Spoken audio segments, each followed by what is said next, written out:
प्रणाम गुरुवर, मैं विवेक। आज आपने बताया कि आपको जब आप 4-5 साल के थे तो आपको परमेश्वर के दर्शन हुए। कृपया करके हमें भी उस एक्सपीरियंस के बारे में थोड़ा सा अवगत कराएं। आपको कैसा फील हुआ था, वो कैसा मंजर था, वो प्लीज़ आप अपना एक्सपीरियंस अगर आप हमसे शेयर कर सकें। धन्यवाद गुरुदेव। प्रणाम आपको। मेरे को समाधि की घटना जो घटी उसके बारे में जानना चाहते हैं। बहुत सारे साधकों ने भी बोला।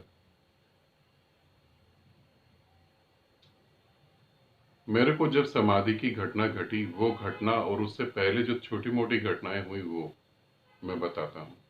शुरुआत कहाँ से हुई।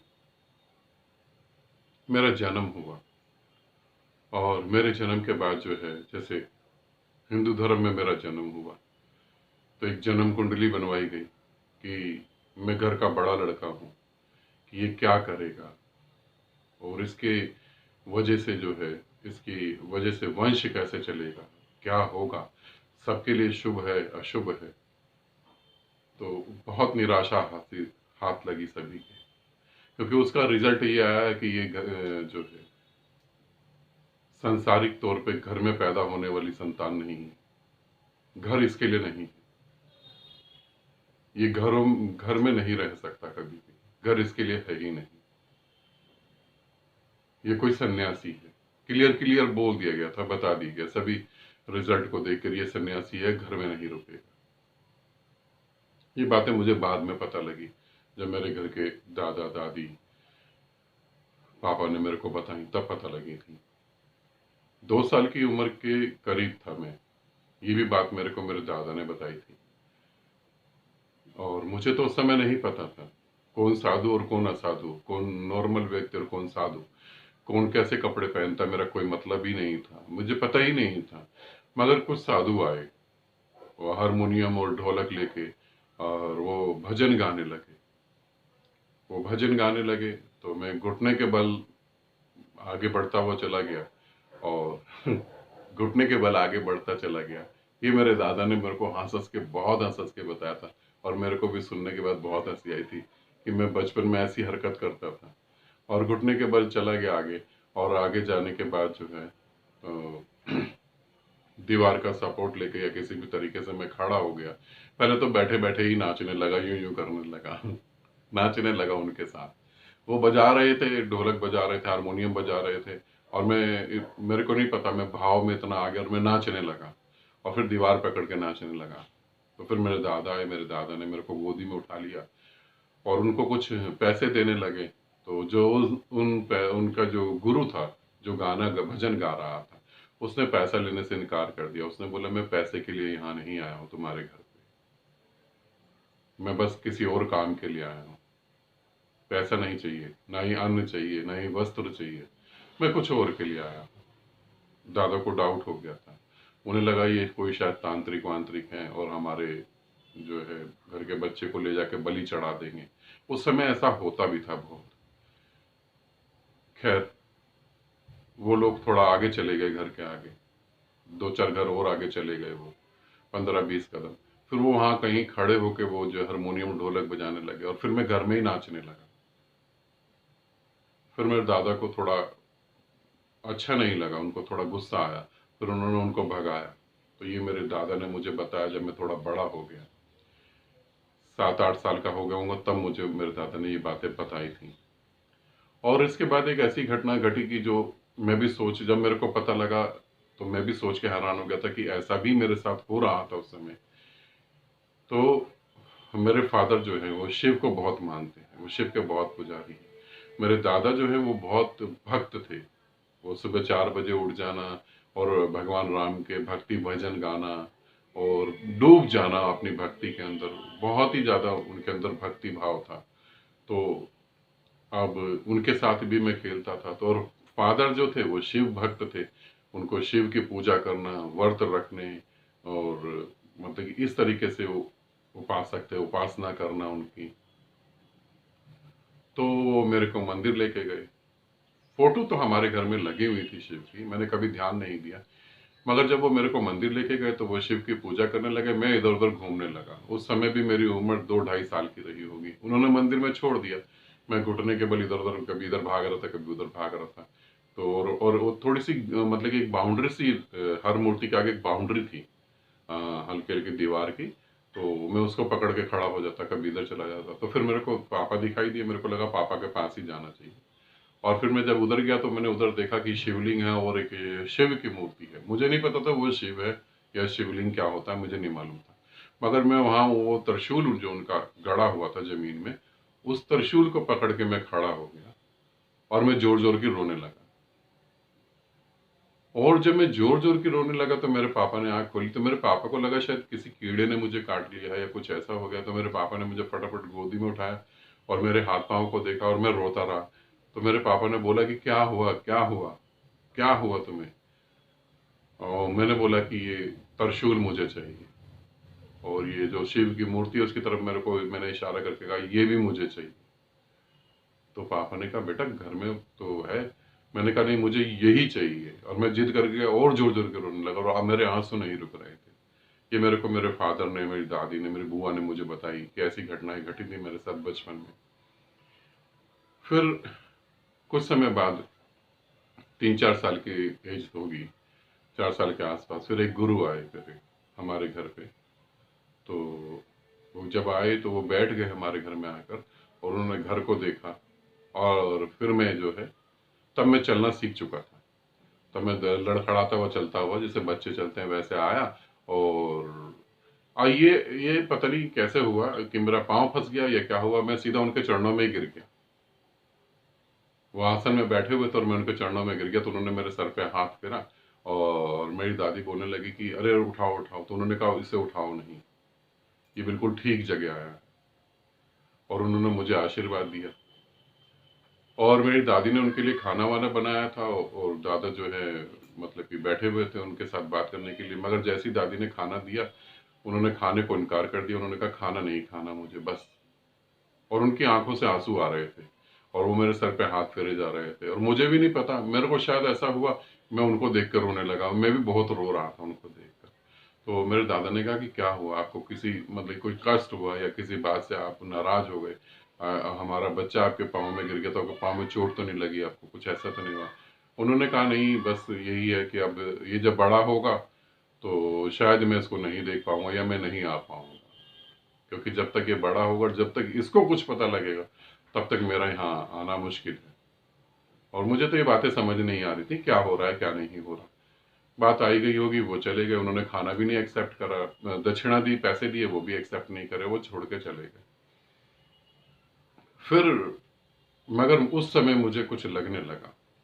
5 साल की उम्र में जब मैं आया तो मेरे दादा जैसे डिस्कशन करते रहते थे, पापा दादा दादी ये सब लोग डिस्कशन करते रहते थे कि भगवान राम ने ये कर दिया, ऐसा कर दिया, रावण की मृत्यु हो गई। अचानक ही मृत्यु पे मेरा ध्यान चला गया। तो मैंने कहा मृत्यु का मतलब क्या होता है? तो मेरे पापा ने बोला मृत्यु का मतलब होता है कि हमारा शरीर मिट जाता है, हम खत्म हो जाते हैं, बस। तो मेरे को लगा कि दादा भी मर जाएंगे। पापा ने कहा हाँ बिल्कुल, मैं भी मरूंगा, दादा भी मरेंगे, तुम भी मरोगे। मुझे लगा अगर मैं भी मरूंगा तो फिर मैं यहाँ पे कर क्या रहा हूँ और मैं कौन हूँ? मैं मरूंगा तो मैं हूं क्यों यहाँ पर? फिर मैं मरने के लिए पैदा हुआ हूँ क्या? अब ये बात मेरे दिमाग में चली गई। बस मुझे फिर रात को नींद आने बंद हो गई, मैं नींद सो नहीं पा रहा था। 5 साल की उम्र थी। वो लोग सोचते थे मुझे कहीं पेट में दर्द हो रहा है, कहीं प्रॉब्लम हो रही है, डॉक्टर को दिखा दिया, डॉक्टर ने दवाई दे दी। मगर मुझे समझ नहीं आ रही थी। मेरे को लग रहा था कि जब सभी कुछ समाप्त हो जाएगा तो मैं यहाँ क्यों हूँ, यहाँ किस लिए हूँ मैं?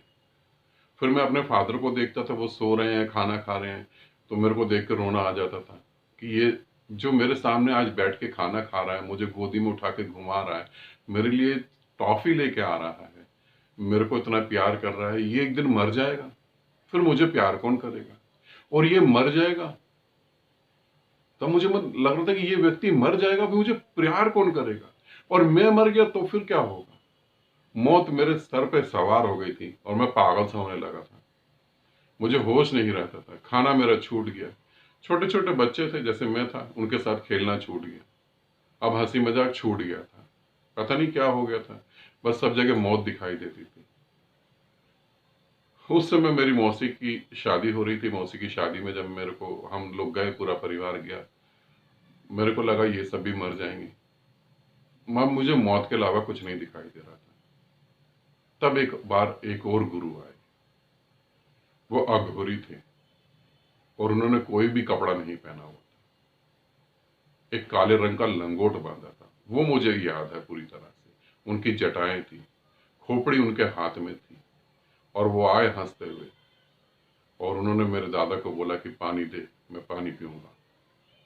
मेरे दादा ने उनको पानी दिया तो उन्होंने बर्तन में नहीं पिया, उन्होंने बोला इस कपाल में, खोपड़ी में डाल पानी। मेरे दादा ने खोपड़ी में पानी डाला, उन्होंने खोपड़ी में पानी पिया, और बचा हुआ पानी जो है उन्होंने मेरे ऊपर यूं डाल दिया। और मेरे ऊपर जब वो डाला पानी उन्होंने, तो वो हंसने लगे जोर जोर की। उनकी हंसी बहुत ही भयावह और बहुत ही डरावनी और बहुत ही प्रेम पूर्वक थी। प्रेम भी था, भय भी था बहुत ज्यादा। और हंसने लगे, और हंसते हंसते उन्होंने बोला कि अब सारी यात्रा खत्म, अब यात्रा में कोई दिक्कत नहीं, जा, तू जहां से आया वहीं पहुंच जाएगा। ये बात सुनकर मेरे घर में रोना चालू हो गया, सब रोने लगे। और वो अघोरी कुछ कदम आगे गया, तो दादा जब ढूंढने गए उस अघोरी को, तो अघोरी मिला ही नहीं कहीं भी। और मेरे घर वालों ने सोचा कि अघोरी जो कहते हैं वो सत्य हो जाता है, तो इसका मतलब मेरी मृत्यु तय हो चुकी है, अब मैं जहां से आया हूं वहीं चला जाऊंगा। सब रो रहे थे। ये बातें मुझे बाद में बताई गई। और यहां मेरे को मौत के लेके दिमाग खराब हो रहा था मेरा। ये चलता रहा, मैं साधना करने लगा। तो मेरे घर में मेरे फादर को पता लगा, सबको पता लगा। तो मेरे फादर को लगा कि जब इसने उस समय बचपन में 2 साल की उम्र में शिव को कहा था कि मुझे ये त्रिशूल चाहिए, मुझे वो चाहिए, तो उन्होंने फटाफट जो एक छोटी सी मूर्ति जो है, यहाँ क्ले मिट्टी होती है एक, चाक मिट्टी, क्ले मिट्टी कहते हैं पता नहीं, वो मिट्टी की व्हाइट रंग की मूर्ति जो है मेरे को लाकर दे दी। और एक ऐसे ही त्रिशूल सा बना के दे दिया कि ये जो तुम्हें चाहिए तुम ले लो। और मैं उस स्टैचू के आगे जो है, उस मूर्ति के आगे बैठ के ध्यान साधना करने लगा। मुझे ध्यान साधना का मीनिंग नहीं पता था। मैं ध्यान साधना करने लगा। तब मैं शायद 7 साल के आसपास आ गया हूँगा। तब मेरे को, क्योंकि अब मुझे होश है कि मैं 7 साल के आसपास था उस समय। मैं ध्यान साधना करने लगा, बैठा रहता था। और मैं स्कूल में भी और दोस्तों के साथ खेलते खेलते भी मुझे पता नहीं क्या होता था, मैं यूं हो जाता था, बस जैसे यूं देख रहा हूँ, बस यूं ही रह जाता था। बस ऐसे ही मुंह खुला रहता था। वो मुझे हिलाते थे, क्या हुआ? फादर भी बोलते थे तुम ऐसे क्या कैसे करते हो, क्या सोच रहे हो, तुम पागल हो गए हो क्या? मगर मैं यूं कई कई घंटे यूं ही बैठा रहता था, मुझे नहीं पता लगता था क्या हो रहा है। और शिव की मूर्ति के साथ मैं ध्यान करने लगा। और एक दिन अचानक ही जो है, बहुत जबरदस्त तरीके से प्रकाश आया आंखों के आगे। इतना जबरदस्त कि मुझे ऐसा लगा कि मेरी दोनों आंखें अंधी हो जाएंगी और मेरा दिमाग जो है फट के उड़ जाएगा। इतना जबरदस्त। सूर्य तो उसके आगे रेत के कण से भी छोटा था। इतना जबरदस्त प्रकाश। और मैं घबरा गया। मैंने यूं सर करा और आंख खोल दी। मैंने कहा ये क्या हो गया मेरे को। मैंने फटाफट जाके आंखों में पानी डाला, मुंह धोया अपना, एक गिलास पानी पी लिया। ये क्या हो गया? मगर फिर अंदर से मुझे लगा कि दोबारा बैठ, दोबारा बैठ। मुझे लगा मैं मर जाऊंगा अगर दोबारा बैठूंगा। मुझे फिर लगा मर जाऊंगा तो मर जाऊंगा, मर जा, बैठ मगर जरूर। फिर मैं बैठा। फिर उस प्रकाश में जब बैठा तो उस प्रकाश में एक आवाज आई कि मैं हूं। और ये आवाज पता नहीं कब उस प्रकाश से मेरे शरीर के अंदर आ गई कि मैं हूं, मैं शिव हूं, मैं हूं, मैं शिव हूं, मैं हूं और मैं शिव हूं। यही चलने लगा। और मैंने देखा कि मेरा एक हाथ यूं है, और मैं ये कह रहा हूं मैं हूं और मैं शिव हूं, मैं हूं और मैं शिव हूं। और ये तेज हो गया। तो मेरी बुआ वगैरह थी, वो हंसने लगी। उनकी हंसी से मेरा ध्यान टूटा। तब मैंने देखा कि मैं खुद ही बोल रहा हूं मैं हूं और मैं शिव हूं। तो फिर मैं यूं रुक गया। फिर मैंने बुआ को यूं देखा। फिर मेरे को शर्म से आई। मैंने कहा ये क्या कर रहा हूं मैं। फिर बैठ गया मैं। और फिर बैठ गया जब मैं, फिर वही प्रकाश। अब प्रकाश जो था उसमें एक ठंडकता थी, उसमें गर्मी नहीं थी, एक बर्फ जैसी ठंडक। ऐसे लग रहा था मेरे शरीर को बर्फ में डाल दिया गया, पूरा शरीर ठंडा। इतना ठंडा था कि मैं उबलते हुए पानी को अपने हाथ में लूं तो वो भी बर्फ बन जाए, इतना ठंडा। बिल्कुल जड़, शरीर बिल्कुल जड़ पत्थर की तरह ठंडा बर्फ हो गया था। और उसके बाद अंदर से एक आवाज उठी, अहम ब्रह्मास्मि। और जैसी ही आवाज उठी अहम ब्रह्मास्मि, उसके बाद सब कुछ बदल गया, सब कुछ। मृत्यु का भय नहीं रहा। ये मेरे को होश था जब ये आवाज आई अहम ब्रह्मास्मि, और मैंने आंख खोल के देखा तो सब ऐसे, मतलब आंख खोल के मैंने यूं पूरे घर को देखा, अब कुछ भी नहीं था। किसकी मौत, कौन यमराज? मुझे लगा मैं ही हूं यम, मैं ही हूं सब कुछ। यहां तक हुआ, ये 7 साल की एज थी, दोबारा साधना करी, बड़ा अच्छा लगा। 5-6 दिन तक तो इतना अच्छा लगा, इतनी खुशी, इतना आनंद, मृत्यु का भय खत्म हो गया था। 5-6 दिन के बीच में क्या हुआ, एक दिन लेटा हुआ था, अचानक ही सूक्ष्म शरीर निकल गया। अचानक ही अपने आप ही, मैं लेटा हुआ था, मुझे ध्यान नहीं करना था, खुशी इतनी थी, ध्यान नहीं करना था, और देखा कि मैं बिस्तर पे लेटा पड़ा हूं, और मैं एक साइड, राइट साइड पे या लेफ्ट साइड पे करवट करके लेटा हूं, और मेरे मुंह से लार निकल रहा है, मेरे मुंह से यहां से थूक निकल रहा था, और मैं देख रहा था अपने आप को। इतना मासूम सा चेहरा, इतना छोटा सा शरीर, है ना, ये कैसे आम ब्रह्मास्मि में बोल सकता है? मैं देख के हैरान हो गया था, ये कैसे, और कैसे मैं बिस्तर पे भी हूं और इधर भी हूं, और कैसे मैं, फिर मैंने और देखा, हमारे घर के आगे एक पीपल का प्लांट लगा हुआ, बहुत बड़ा, वो बहुत पुराना है। मैंने पीपल के प्लांट को देखा, पीपल का प्लांट, पीपल का पेड़ ऐसा कभी नहीं दिखाई दिया जैसे सूक्ष्म शरीर से दिखाई दिया। सारे पत्ते जीवित थे, उसके पत्तों से एक तरंग निकल रही थी, प्रकाश किरणें निकल रही थी, बड़ा अच्छा लगा। मगर एक हफ्ते बाद दुर्भाग्य घटा, मुझे अनुभव कोई नहीं हुआ, फिर अनुभव होने बंद हो गए। 1 महीना तो जैसे तैसे चल गया, मगर 1 महीने बाद मेरे को बेचैनी पैदा हो गई, कि मेरे को लगा मेरी साधना खराब हो गई है, अनुभव नहीं हो रहे थे, अनुभव हो ही नहीं रहे थे, बहुत परेशानी हुई, नहीं अनुभव हो रहे थे। और ये करते करते करते करते करते करते करते 1 साल बीत गया, 1 साल तक कोई अनुभव नहीं हुआ, ना कोई अंधकार, ना कोई प्रकाश, ना आम ब्रह्मास्मि, ना मैं शिव हूं, कुछ भी नहीं हुआ, कुछ भी नहीं हुआ। रोने लगा मैं, रोता था, उस मूर्ति के आगे लेट कर रोता था, वो जमीन पर लेट कर रोता था, दोनों हाथ खड़े करके प्रार्थना करता था कि गुरुदेव कहीं हो तो मुझे बताओ, मैं कहाँ पहुंच गया हूं, मुझे कुछ नहीं समझ आ रहा। अब संसार छूट गया था, अब किसी के प्रति कोई मोह नहीं था मेरे। बस एक बात थी जो दादा ने बताई थी कि तुम घर घर छोड़ के चले जाओगे, बस मुझे ये बात को सिद्ध करना था, मैं घर और परिवार को कभी न त्यागूंगा। मेरे लिए मेरा परिवार परमात्मा है, मैं परमात्मा को त्यागूंगा, घर को कभी न त्यागूंगा। बस ये बात दिमाग में अटक गई थी, इसलिए मैं घर नहीं छोड़ा मैंने, मगर रोता रहा, बहुत रोता रहा। और एक दिन तो इतनी अथाह हो गई रोने की, मैं रो रो के थक गया। 8 साल का हो गया था, फिर वही अघोरी आया, और फिर उस अघोरी को मैंने देखा, मगर उस समय देखना और अब देखना, अब मुझे अघोरी नहीं दिखाई दे रहा था, अब मुझे परमात्मा दिखाई दे रहा था। और मैंने अघोरी को कहा, अघोरी को जैसे मैं बोलने लगा, उनके चरण छू के उसने बोला, उसने यूं हाथ करा, उसने कहा बिल्कुल नहीं, कुछ शब्द नहीं, कोई मांग नहीं, मांगेगा मरेगा, मौन रहेगा अमर हो जाएगा, मांग नहीं, ध्यान रख, मांगेगा तो मौत मिलेगी, चुप रहेगा तो अमृत मिलेगा। वो कह के चले गए, मुझे समझ नहीं आया कि वो क्या कह के चले गए। मेरा जन्मदिन मनाया गया, मगर मुझे बहुत दुख हुआ। दूसरे दिन मैंने क्या करा, वो शिव की मूर्ति को तोड़ दिया, मैंने जोर की दोनों हाथ से पकड़ के उस मूर्ति को पटक दिया और तोड़ दिया। वो त्रिशूल जो लकड़ी का था उसके टुकड़े टुकड़े करके फेंक दिए। मैंने कहा मतलब तुम भी कृपा नहीं कर रहे, तुम भी मेरे को आशीर्वाद नहीं दे रहे, तो फिर तुम किस बात के शिव हो? तुम नहीं हो। सब कुछ तोड़ ताड़ दिया। 2-3 महीने और बीत गए, 8 साल 2-3 महीने और आगे बीत गए। तो मतलब कि जुलाई और अगस्त की बात ये होगी। अचानक ही बस हार गया था, कुछ भी नहीं हो रहा था, खाना भी छूट ही गया था लगभग, मन नहीं करता था खाना खाने का, कुछ हो ही नहीं रहा था ना। फिर चुपचाप बैठ गया, शाम के 5 बजे करीब चुपचाप बैठ गया। गर्मी थी, उमस वाली गर्मी थी, बैठा रहा आंखें बंद करके, बैठा ही रहा बस, कुछ नहीं। उधर गुरु ने बोला था कि मांगेगा तो मौत मिलेगी, अब मांग भी नहीं सकता था, बस बैठा रहा बैठा रहा। मदर ने दूध दिया, दूध नहीं पिया, पानी पी लिया, उस दिन खाना भी नहीं खाया, बैठा रहा बैठा रहा बैठा रहा। 2-2:30 बजे रात को मुझे अंधकार दिखाई दिया, बंद आंखों से मुझे अंधकार दिखाई दिया, बहुत खुशी हुई। तुरंत मैं जमीन पे लेट गया और दंडवत सभी गुरुओं को प्रणाम करा और सभी का आशीर्वाद ग्रहण करा। सूक्ष्म रूप में मुझे सभी दिखाई दिए और सभी मुस्कुराए। तब मुझे पहली बार पता लगा इन सभी को पता था कि मेरी स्थिति क्या है और मैं कहां पर हूं। इसका मतलब गुरु का भौतिक शरीर जरूरी नहीं है, गुरु सूक्ष्म शरीर में हमेशा हमारे साथ रहता है।